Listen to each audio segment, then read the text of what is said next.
স্বাভাবিকভাবে আমাদের 22 লক্ষ কর্মচারী শান্তিপূর্ণভাবে আমাদের এখানে অবস্থান কর্মসূচি চলছিল, কিন্তু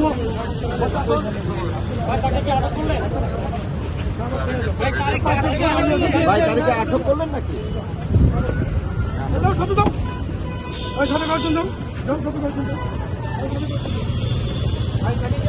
দেখিয়েছেন ভাই, ভাই আমাদের আপনারা কি তাকে আটক দেখিয়েছেন কিনা একটু যদি জানাতেন আমাদেরকে।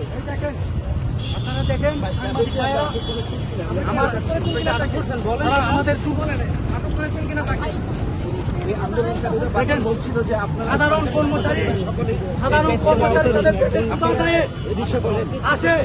দেখেন আইন শৃঙ্খলা বাহিনী আমাদের ভাই, তারা আমাদেরকে জোর করে নিয়ে যাচ্ছে।